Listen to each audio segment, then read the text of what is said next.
महातत्व बंदी छोड़ परम पूज्य सदगुरु बाबा, सदगुरु वंशी बाबा और सुरेखा माता जी को श्रद्धा सुमन अर्पित करते हुए चरण स्पर्शी वंदन और यहाँ उपस्थित सभी जीववंशों को जय ईश्वराय नमः।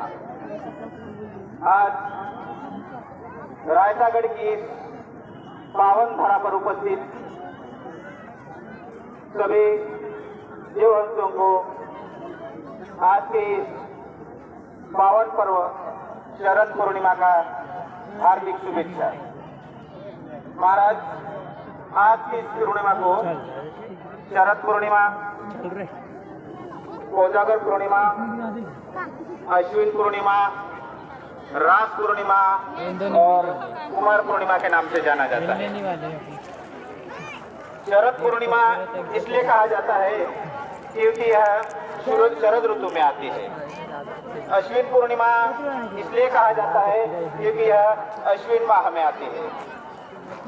और कोजागर पूर्णिमा, कोजागर का अर्थ होता है कौन जाग रहा है। इस रात्रि को जागने का बहुत अत्यधिक महत्व है, इसलिए आज की इस पूर्णिमा को कोजागर पूर्णिमा कहते हैं। आज ही की पूर्णिमा के दिन कृष्ण भगवान ने गोपियों के संग महारास रचाई थी, इसलिए आज की रात को, आज की पूर्णिमा को रास पूर्णिमा के नाम से भी जाना जाता है। आज ही की पूर्णिमा के दिन शिव और पार्वती के पुत्र कुमार कार्तिकेय का जन्म भी हुआ था, इसलिए आज की इस पावन पूर्णिमा को कुमार पूर्णिमा के नाम से भी जाना जाता है। महाराज, ऐसी मान्यता है कि आज ही की पूर्णिमा के दिन माता लक्ष्मी का भी जन्म हुआ था और आज इस शरद पूर्णिमा की रात को माता लक्ष्मी वैकुंठ धाम से अपने भक्तों को इस मृत्यु लोक में आशीर्वाद देने, वरदान देने आती है। महाराज, आज की रात को रातों की रानी भी कहा जाता है। आज की रात चंद्रमा पृथ्वी से सबसे निकट होता है और 16 कलाओं से परिपूर्ण होता है। ये जो चंद्रमा की 16 कलाएं हैं, अमृत, मंदा, पुष्प, पुष्टि, दृष्टि, धृति, शासनी, चंद्रिका, कांति, ज्योत्सना, श्री, प्रीति, अंगदा, पूर्ण और पूर्णामृत। महाराज, हमारे गुरुदेव ने जो आज अखंड पिंड के नाम से जो शरद पूर्णिमा के दिन जो प्याला बनाने की शुरुआत की है, प्याला पीने की शुरुआत की है, इस प्याले में, इस प्याले का महत्व क्या है कि आज की रात जो चंद्रमा की 16 कलाएं ऊपर से इस दूध के पांडल में, दूध में बरसती है और उस प्याले को पीने से हमें क्या फायदा होता है। चंद्रमा की जो पहली कला है वो है अमृत। अमृत पीने से क्या होता है आप सभी को मालूम। अमृत पीने से हम देवताओं जैसे अमर तो नहीं हो सकते हैं, परंतु 1 साल के लिए, 365 दिन के लिए वापस इस दिन तक कोई भी बीमारी हमें छू भी नहीं सकती। अगली जो कला है वो है मंदा। मंदा यानी विचार, अच्छे विचार। इस प्याले को पीने के बाद में हमारे अंदर अच्छे विचार आने लगते हैं। इससे आगे वाली जो कला है वो है पुष्प। पुष्प का अर्थ होता है सौंदर्य। इस प्याले को पीने से हमारे अंदर का जो सौंदर्य है, जो हमारा मानसिक सौंदर्य है, वो बढ़ने लगता है। आगे की जो कला है वो है पुष्टि। पुष्टि का अर्थ होता है स्वस्थ। इस प्याले के पीने के बाद में आप 1 साल तक स्वस्थ हो जाते हैं। आपको आपके शरीर से कम 151 बीमारी दूर हो जाती है। आगे वाली जो कला है वो है दृष्टि। दृष्टि का अर्थ होता है इच्छा पूर्ति। इस प्याले के पीने के बाद में जब आप इस प्याले को श्रद्धा से पीते हैं, श्रद्धा से ग्रहण करते हैं, तो आपके अंदर जो भी इच्छाएं है वो इच्छाएं पूर्ण होती है। आगे की जो कला है वो है धृति। धृति का अर्थ होता है विद्या। आप इस प्याले के पीने के बाद में आपके अंदर जो विद्या है वो जागृत हो जाती है। आगे की जो कला है वो है शासनी। शासनी का अर्थ होता है तेज। आप इस प्याले को पीने के बाद में आपके अंदर का जो ज्ञान का तेज है वो बढ़ने लगता है। आगे की जो कला है वो है कांति। कांति का अर्थ होता है कीर्ति। इस प्याले के पीने के बाद में आपकी कीर्ति बढ़ने लगती है। और आगे की जो कला है वो है ज्योत्सना। ज्योत्सना का अर्थ होता है प्रकाश। आपके अंदर का जो ज्ञान का प्रकाश है वो बढ़ने लगता है। चंद्रमा की अगली जो कला है वो है श्री। श्री का अर्थ होता है धन, लक्ष्मी। इस प्याले के पीने के बाद में आपके परिवार में आपके पास धन दौलत की बढ़ोतरी होने लगती है। इसके आगे जो कला है वो है प्रीति। प्रीति का अर्थ होता है स्नेह, प्रेम। इस शरद पूर्णिमा के प्याले के पीने के बाद में आपके अंदर का जो प्रेम है, जो प्रीति है वो बढ़ने लगती है। वो चाहे वो परमात्मा के प्रति हो, चाहे अपने परिवार के, समाज के प्रति हो। उसके आगे वाली जो कला है वो है अंगदा। अंगदा का अर्थ होता है स्थायित्व। इस प्याले के पीने के बाद में आपका जो मन भटक रहा है वो स्थायी हो जाता है। आगे की जो कला है वो है पूर्ण। पूर्ण का अर्थ है पूर्णता। आप इस प्याले के पीने के बाद में परिपूर्ण हो जाते हैं। और जो अंतिम चंद्रमा की कला है वो है पूर्णामृत। पूर्णामृत का अर्थ होता है सुख। और जो हम जितना भी कर्म कर रहे हैं वो सुख के लिए कर रहे हैं, और इस प्याले के पीने के बाद में आपको सुख प्राप्त होता है। महाराज, हमारे गुरुदेव सिंह बाबा ने एक अभियान चलाया है जिसे हम नशा मुक्ति अभियान कहते हैं। इस नशा मुक्ति अभियान का अर्थ क्या है महाराज? क्या सिर्फ दारू पीना छोड़ देने से हम नशा मुक्त हो गए? जी नहीं। नशा कई प्रकार के हैं। हमें नशा पूरी तरह से छोड़ना है। नशा दो प्रकार का है महाराज। एक रासायनिक नशा और एक व्यावहारिक नशा। रासायनिक नशा, जब कोई व्यक्ति दारू, भांग, सिगरेट, तंबाकू, नाश, गांजा, ड्रग्स आदि मादक पदार्थों का सेवन करता है, और उस पदार्थ का सेवन करने के बाद में उसके शरीर की जो अवस्था होती है उसे रासायनिक नशा कहते हैं।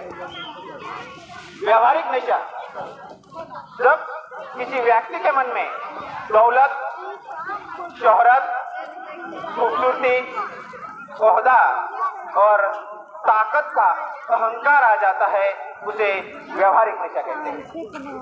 हमें रासायनिक नशा के साथ साथ व्यावहारिक जो नशा है, धन, दौलत, शोहरत, ओहदा और ताकत का, इस नशा को भी हमको छोड़ना है। यही हमारे गुरुदेव के नशा मुक्ति अभियान का उद्देश्य है।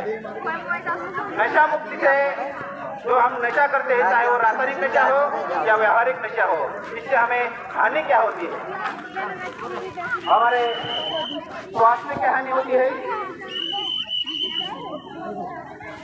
हमारी आर्थिक हानि होती है, नशा से हमारी सामाजिक दूरी बनती है, नशा से हमारे परिवार में तनाव आता है, नशा से हम मानसिक रूप से तनावग्रस्त हो जाते हैं, चाहे वो व्यावहारिक नशा हो या रासायनिक नशा हो। और इस नशा से दुर्घटना जो नशा करता है वो सबसे अधिक दुर्घटना का शिकार होता है। और जो हमारे गुरुजी का, हमारे गुरुदेव वंचित बाबा का जो उद्देश्य था वो हमें नशा मुक्त करके हमें मोक्ष प्राप्त करना। तो मुख्य जो उद्देश्य है वंचित बाबा का वो है मोक्ष प्राप्ति।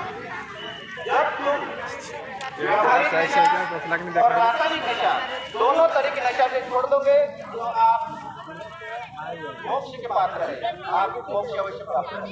मोक्ष है क्या महाराज? मोक्ष का शाब्दिक अर्थ क्या है? मोह, मोह का क्षय करना। मोक्ष मोह का क्षय करना, क्षय यानी कम करना या खत्म करना। तो इस संसार के प्रति हमारे अंदर जो मोह है उस मोह को खत्म करना ही मोक्ष है। जब तक हम इस संसार के प्रति हमारे अंदर मोह है, इस संसार में जब तक हमारी आस्था है तब तक हम 84 खेल में आते रहेंगे और हमें मोक्ष प्राप्त नहीं है। महाराज हम इतने भाग्यशाली है कि हमें मनुष्य जन्म मिला है और ये जो 84 लक्ष्य योनि में मनुष्य जन्म एकमात्र योनि है जो मोक्ष के लिए पात्र है। दूसरी किसी भी योनि के जीवों को मोक्ष प्राप्त नहीं होता। मनुष्य एक प्राणी ऐसा है कि इसे मनुष्य मोक्ष प्राप्त होता है। महाराज मनुष्य को हो क्यों मोक्ष प्राप्त होता है? इस मनुष्य की महाराज 18 विशेषताएं हैं। 18 विशेषताएं या उसे गुण भी कह सकते हैं हम। जो है आहार, निद्रा, भय, मैथुन, हाथ, बोलना, हंसना, कड़ा, आनंद, लज्जा, सवर्ण, विचार, बुद्धि, पुण्य, कर्म। देवों को भी नहीं मिला, देव इच्छा करते हैं और यही देव है। महाराज प्रथम जो 4 गुण है वो इस संसार के जो भी 84 लक्ष्य योनि में 84 लक्ष्य योनि के जीव है उसमें सभी में पाए जाते हैं। आहार, निद्रा, भय और मैथुन। आहार यानी खाना, निद्रा यानी सोना, भय यानी डर और मैथुन यानी संसार करना। ये जो 4 विशेषताएं हैं ये संसार के सभी प्राणियों में पाई जाती है और आगे की जो 14 विशेषताएं हैं वो सिर्फ मनुष्य में पाई जाती है।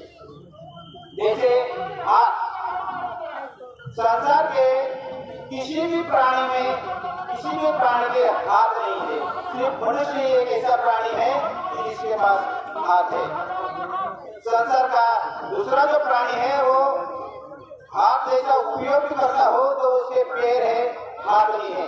महाराज अगर परमात्मा ने हमें हाथ दिए हैं तो उसके पीछे परमात्मा का कुछ न कुछ उद्देश्य है, वो हमें मोक्ष दिलवाना चाहता है। अगर हमें हाथ मिले हैं तो हाथ का सही उपयोग होना चाहिए। इसीलिए परमात्मा के आगे हाथ जोड़ने के लिए, गुरु के आगे झुकने के लिए, किसी जरूरतमंद को मदद के लिए हमारे हाथ आगे आने के लिए। महाराज अगली जो विशेषता है महाराज मनुष्य की वो है बोलना। इस संसार का कोई भी ऐसा प्राणी नहीं है कि जो मनुष्य जैसी भाषा बोलता है। तरह तरह की भाषा। अगर हमें परमात्मा ने बोलना एक विशेष गुण दिया है तो परमात्मा का उसके पीछे कुछ न कुछ उद्देश्य है। महाराज वो हमें मोक्ष दिलवाना चाहते हैं। महाराज हमें बोलने का जो गुण प्राप्त हुआ है तो हम ऐसी वाणी बोलना चाहिए हमें कि सामने वाले का मन तृप्त हो जाना चाहिए। ऐसी हमारे मुख से मीठी वाणी निकलनी चाहिए। महाराज आगे की जो विशेषता है महाराज हाथ, हंसना। महाराज इस संसार का कोई भी प्राणी नहीं है जो हंसता हो। मनुष्य ही एक ऐसा प्राणी है जो हंसता है। महाराज आपके चेहरे पर आपकी मुस्कान परमात्मा के हस्ताक्षर है। आप इसे आंसुओं से धोने और क्रोध से मिटने मत देना। महाराज पुण्य और कर्म ये भी मनुष्य की विशेषताएं है। महाराज मनुष्य एक ऐसा प्राणी है कि जिससे पुण्य लिखे जाते हैं, पाप लिखे जाते हैं। महाराज एक महानुभव थे। वो महानुभव एक दिन सोने गए। सोने के बाद में उन्हें एक सपना आया। सपने में यमराज भैंसे पर बैठ के उन्हें लेने आ गए। तो महाराज वो महानुभव बोलने लगे कि महाराज मेरे तो छोटे छोटे बच्चे हैं, 2-3 बच्चों की शादी करना बाकी है, 2-3 फैक्ट्रियाँ चल रही है, उसको बढ़ाना बाकी है, तो महाराज मुझे छोड़ दो। तो यमराज बोलने लगे कि हमारे पास कोई किसी की नहीं चलती। तो महानुभव बोले कि महाराज क्या हमको आना ही पड़ेगा? हाँ बोले आपको आना ही पड़ेगा। बोले कि अब मुझे दूसरे लोग में जाना है, आपके लोग में, तो कुछ खर्च पाने के लिए मुझे कुछ लगेगा। कहाँ बोले ले लो, तुमको जो लेना है ले लो। उसने उस भाई ने, उस व्यक्ति ने तिजोरी खोली। तिजोरी खोलने के बाद में तो बड़ी बड़ी सूटकेसें नोटों से भर दी। भरने के बाद में यमराज के साथ में वो भैंसे पर बैठ गए और यमपुर चल दिए। वो जाने के बाद में उन्हें जैसे ही स्वर्ग का एरिया आया, स्वर्ग के एरिया के आने के बाद में उसे ऐसा अनुभव हुआ कि मैं तो फालतू धरती पर घिस रहा था, सब बाग बगीचे है। महाराज को आगे जाने के बाद में उसे स्वर्ग का दरवाजा दिखा। दरवाजे में उसे अपनी सोने की चेनें, डायमंड सब लगे हुए थे। आगे जाने के बाद में जो दुकानें लगी थी, सोने चांदी जो हीरे मोती की दुकानें हैं, जो बाहर ऐसे लगे हुए थे। जैसे हम इधर यहाँ हमारे यहाँ पित्तल के जो जेवरात बाहर लगे रहते हैं, ऐसे सब लगे रहते हैं। वो तो चक्कर में आ जाते थे। मैं तो खाली धरती पर घिस रहा था, मैं इतने अच्छा स्वर्ग में ये है बोले। तो फिर उसने जो खड़ा था, उसको खड़े होने के बाद में तो वहाँ एक कार वाले को पूछा कि आप इस कार में बैठने के लिए भाड़ा क्या लेते हैं? तो कार वाला बोला कि चवन्नी में सारा स्वर्ग घुमा देते हैं। चवन्नी में सारा स्वर्ग घुमा देते हैं। वो तो खुश हो गया। तो बोले इस कार की कीमत क्या है? बोले कार वाले हमारे होंडा की कीमत, वहाँ से वो एम्बेसडर कार बोलते वो, है ना। तो कार की कीमत क्या है? बोले तो वो बोले 250 रुपये। तो वो व्यक्ति चकित हो गया कि हमारे पृथ्वी पर, हमारे मृत्यु लोक में, हमारे धरती पर जो 2.5 करोड़ की कार मिलते हैं, वो यहाँ सिर्फ 250 की कार है। महाराज आगे गया तो सोने की दुकानें, सोने की दुकानों पे उसने दुकानदार से पूछा कि महाराज ये सोना क्या भाव से? तो दुकानदार बोला महाराज ये 1 रुपये तोला। तो वो तो खुश हो गया। 2 सूटकेस से भर के पैसे ले गया था महाराज, है ना। तो उसने वो बोले जो कारें थी, वो कार भी अलग अलग करके 2-4 कारें ले ली और बहुत सारे जेवरात ले ली। उसने फिर दुकानदार से पूछा कि भाई इसका बिल क्या हुआ? तो दुकानदार ने बोले यहाँ सिर्फ खरीदी और बिकवाली होती है। बोले इसका जो बिल है वो चित्रगुप्त के पास बनता है, आप पेमेंट चित्रगुप्त के यहाँ जाके करते। तो सब सामान ऐसे करके ट्रक में भरे और 2-4 गाड़ियों के पीछे लगा दी। 2-4 कारें ली और जाके चित्रगुप्त के सामने गया। चित्रगुप्त उसको देखिए मुस्कुराने लगा कि ये फंसा। क्या बोले कि ये फंसा? वो चित्रगुप्त ने जाकर बोला कि महाराज इसका बिल क्या हुआ? चित्रगुप्त ने हिसाब लगाया। हिसाब लगाने के बाद में बोला कि इसका जो बिल हुआ है 1460 रुपये हुआ। तो उस महानुभव ने क्या करा, उस व्यक्ति ने 2000 रुपये का नोट निकाला और चित्रगुप्त को देने लगा। चित्रगुप्त बोले कि ये क्या कर रहे हैं आप? बोले इस कागज को क्यों दे रहे हैं? तो बोले कि ये तो नया नोट है, नरेंद्र मोदी हमारे यहाँ नए प्रधानमंत्री बोले वो जो पुराना नोट है वो बदल दिए, बोले अभी नया करा कर नोट है। ये बोले ये नोट यहाँ से वो चकरा गया। तो बोले आप अगर अमेरिका जाते हो तो क्या करते हो? ये आपके लिए पैसे हैं वो लेके जाते हो? तो नहीं बोले, वहाँ की करेंसी चेंज होती है। तो चित्रगुप्त क्या बोले, जब आप मृत्यु लोक से स्वर्ग लोक तक आए हैं, तो क्या ये करेंसी चलेगी? महाराज बोले तो फिर ये यहाँ करेंसी क्या चलती है? बोला तो उसने बोला जो आप धरती पर रहते हुए किसी की मदद करते हैं, जो पुण्य का काम करते हैं और उस काम में जो खर्चा लगाते हैं, वो खर्चा तुम्हारे जो यहाँ अकाउंट बना है उस अकाउंट में जमा हो जाता है। तो महाराज बोले मेरे अकाउंट में पैसे कितने हैं? तो उसने उसका अकाउंट खोला और अकाउंट खोलने के बाद उसने देखा तो उसके अकाउंट में सिर्फ 54। तो बोले आपके खाते में सिर्फ 54 है। बोले तो महाराज आपको क्या करूं मैं? इस 54 में आपको पूरा स्वर्ग में घुमा दूं या आपको इस 54 में वापस धरती पर भेज दूं? तो उस व्यक्ति ने चित्रगुप्त के सामने हाथ जोड़ लिए और हाथ जोड़ने के बाद में कहे कि मैं वापस धरती लोक जाना चाहता हूँ, मुझे धरती लोक भेज दे। और मैं जिस दिन मेरा भलाई का जो पुण्य का जो खाते में जितने ज्यादा पैसे जमा होंगे उस समय में यहाँ मेरी भलाई का खाता देखने के लिए और यहाँ तुम्हारे स्वर्ग में आऊंगा। महाराज अगली जो मनुष्य विशेषता है मैं जरा शॉर्टकट में बोलूंगा। देव भी इच्छा करते हैं, देवों को भी नहीं मिला और यही देव महाराज देवों को भी मोक्ष प्राप्त नहीं है। देवों को भी देव लोग एक लोग है, उन्हें भी मोक्ष प्राप्त नहीं है। देव भी मोक्ष प्राप्ति के लिए मनुष्य शरीर मनुष्य जन्म पाना चाहते हैं, देव भी इच्छा करते हैं और यही देव है। महाराज बंसी बाबा ने हमें तत्व ज्ञान दिया है और तत्व ज्ञान यही समझाता है कि परमात्मा तुम्हारे अंदर है। परमात्मा तुम्हारे अंदर है, सिर्फ तुम उसको खोजो, उसको जानो।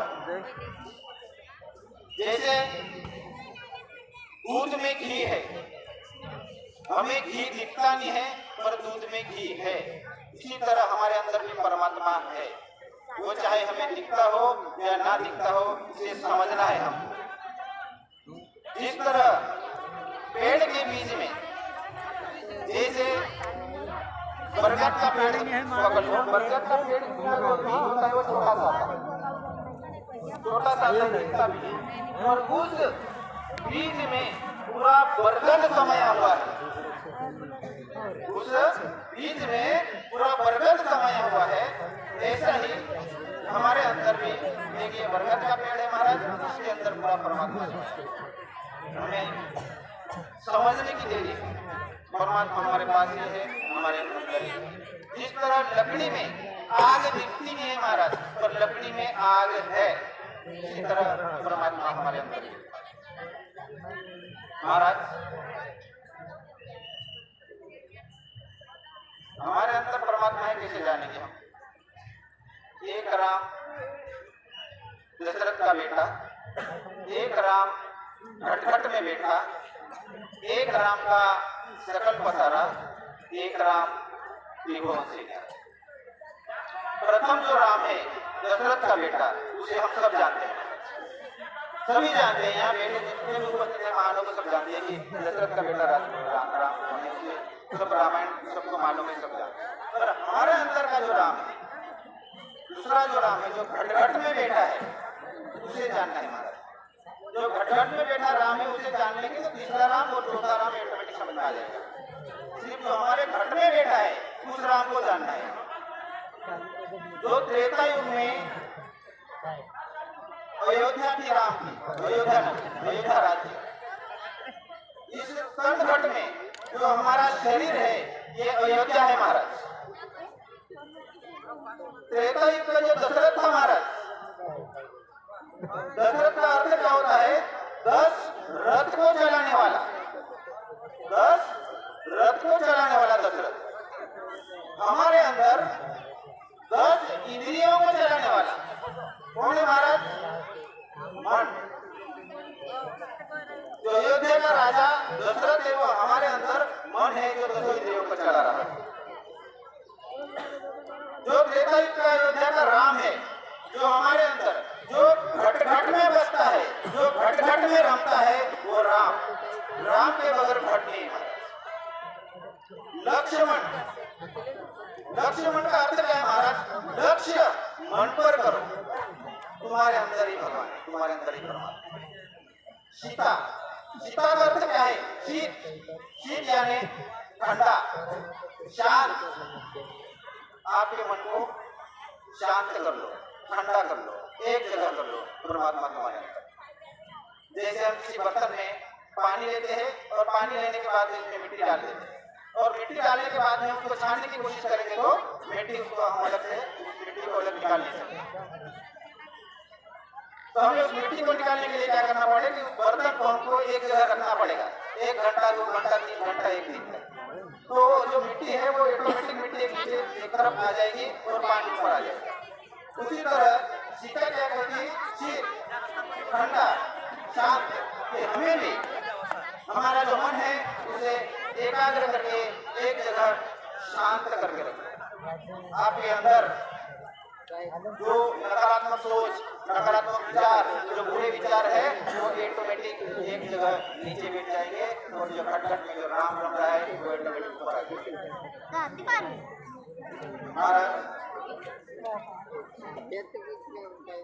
जो त्रेता युग की दशरथ की रानियां थी, सुमित्रा, कौशल्या और कैकेयी, वही जो 3 रानियां दशरथ की थी वो हमारे अंदर मन की 3 रानियां, सद्गुण, रजगुण और तमगुण। त्रेता युग का राम कैकेयी के कारण वनवास गया और हमारे अंदर का जो राम तमगुण के कारण वनवास गया। महाराज त्रेता युग का राम 14 वर्ष के लिए क्यों वनवास गया? 10 क्यों नहीं, 11 क्यों नहीं, 15 क्यों नहीं, 14 ही क्यों? महाराज हमारे अंदर भी 14 लोग हैं, लोग, स्वलोक, महलोक, जनलोक, भूलोक, तपलोक, सत्यलोक, तल, अतल, वितल, सुतल, तलातल, रसातल, पाताल। जो त्रेता युग का राम था दशरथ का बेटा वो 14 वर्ष के लिए वनवास गया और हमारा भी राम, हमारे अंदर का जो राम है वो 14 भुवन में, इस 14 लोक में वनवास गया। महाराज ऐसे कहा जाता है कि राम की आयु 11,000 वर्ष, 11,000 वर्ष जीने के बाद में राम मोक्ष गए। तो 11,000 ही वर्ष क्यों? इसका मतलब यह है महाराज कि हमारे अंदर भी मोक्ष प्राप्ति के लिए 11 द्वार है। कितने द्वार है महाराज? 11 द्वार। 10 द्वार आप सब जानते हैं, 2 कान, 2 नाक, 2 नेत्र, 1 मुख, 1 गुदा, लिंग और 1 महाराज जब तक हम इन 10 द्वारों से निकलेंगे तब तक हमें मोक्ष प्राप्त नहीं होगा। क्योंकि ये जो 10 द्वार है ये हमारे शरीर के अंदर है और शरीर के अंदर से हमारा जीव निकलेगा, जान निकलेगी तो हम वापस शरीर धारण करेंगे, क्योंकि शरीर के प्रति हमारे अंदर आस्था रहेगी। लेकिन गुरु जी के बताए हुए रास्ते के अनुसार हम तत्वों को समझेंगे और जो हमारे शरीर से बाहर जो 11वां द्वार है, इस 11वें द्वार से अगर हम निकलते हैं हमें मोक्ष प्राप्त होगा। महाराज हम राम राम राम कह रहे हैं, परमात्मा परमात्मा कह रहे हैं, पर ये होगा कैसे हो सकता है? उसको समझना पड़ेगा हमको, तभी तो हम हमारे दिमाग में आएगा कि परमात्मा कैसे हो सकता है, कब कैसे। महाराज परमात्मा जन्म मृत्यु से परे है, परमात्मा का कभी जन्म और मृत्यु नहीं होता।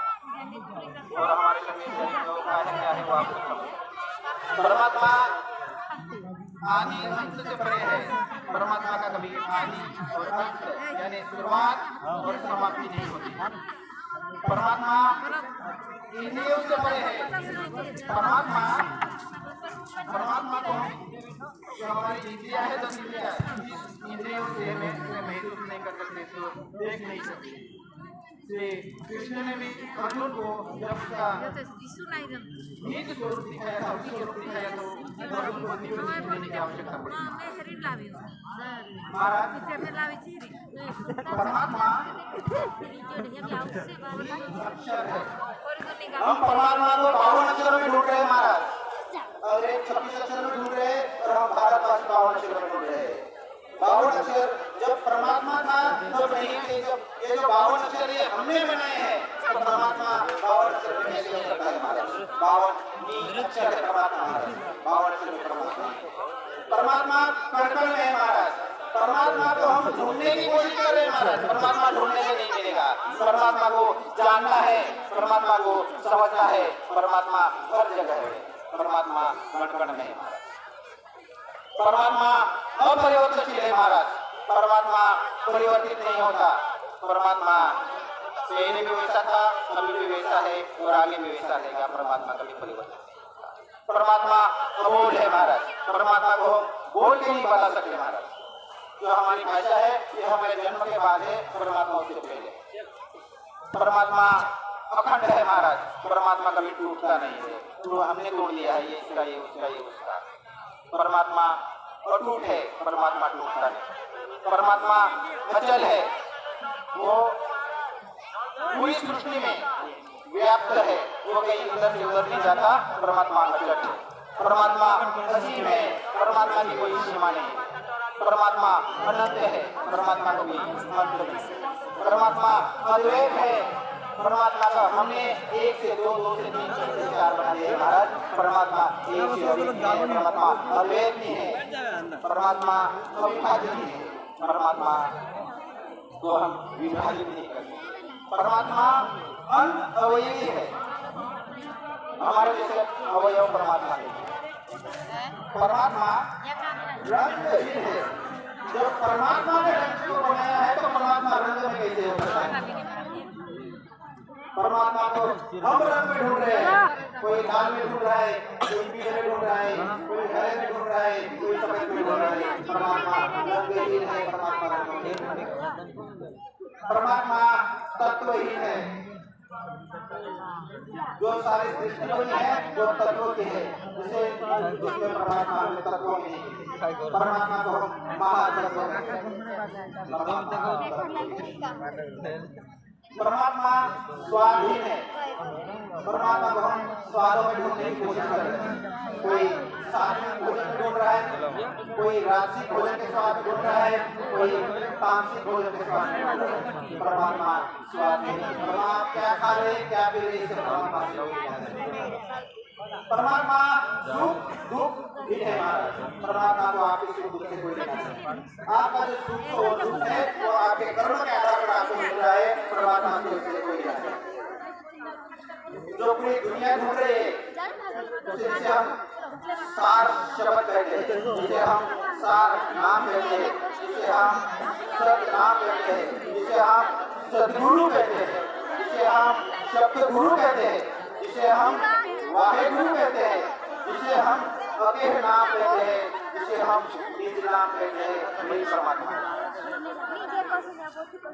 हमारे जो शिव पंथ है उस शिव पंथ को शिव को समझ महाराज, परमात्मा जो हम दिन रात जय शिवाय नमः बोल रहे, उस जय शिवाय नमः को समझ महाराज आप लोग परमपिता परमात्मा महाराज।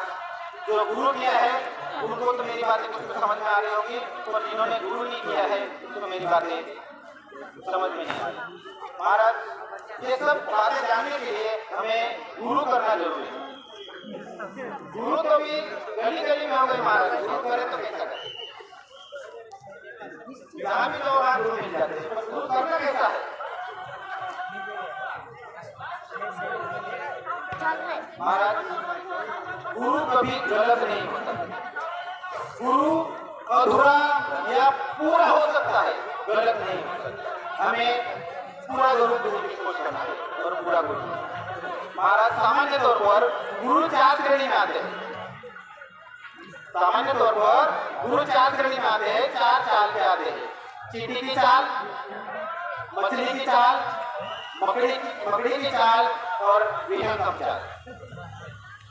जो गुरु चींटी की चाल का है वह तुम्हें उठाएगा और वापस गिरा देगा। उसके साथ में आप उठोगे, जैसे चींटी ऊपर दीवार पे चढ़ती है वापस गिर जाती है, चींटी वापस चढ़ती है वापस गिर जाती है, उसी तरह वो भी उसके पास इतना ही ज्ञान होगा कि आप ऊपर चढ़ोगे, ऊपर जाओगे वापस नीचे गिर जाओगे, है ना। अगला जो गुरु है वो है मकड़ी की चाल का। जैसे मकड़ी जाला बुनती है ना, उस गुरु के पास में, मकड़ी की चाल वाले गुरु के पास में उतना ही ज्ञान है मकड़ी की चाल जैसे कि वो आपको उसी जाल में बुना करेगा, इधर से उधर ले जाएगा, उधर से उधर ले जाएगा, उधर से उधर से वहीं कहीं घुमाया करेगा। अगला जो गुरु है मकड़ी की चाल का महाराज। अगला जो गुरु है वो विहंगम चाल, मछली की चाल। तो मछली की चाल का गुरु है जो जैसे तालाब में मछली है उसका एरिया जरा बढ़ जाएगा, वो तालाब में मछली जैसे घुमा करते हुए तालाब की सीमा होती है, उसको मछली की चाल के गुरु की भी वो इतनी तालाब जैसी सीमा रहेगी, वो आपको वही सीमा में घुमाया जाएगा। और अंतिम जो गुरु है महाराज वो है विहंगम चाल का गुरु। विहंगम का अर्थ क्या है महाराज? विहंगम का अर्थ है पक्षी, जो आपको पक्षी की चाल से परमात्मा तक पहुंचाएगा। महाराज जो विहंगम चाल का गुरु है वो आपको डायरेक्ट यहाँ से मृत्यु लोक से डायरेक्ट परमात्मा तक पहुंचाएगा। आपको विहंगम चाल का गुरु करना है, और विहंगम चाल का गुरु आत्मज्ञानी और तत्वज्ञानी। और हमारे जो शिवपंथ के परम पूज्य वंशी बाबा है ये विहंगम चाल के गुरु महाराज।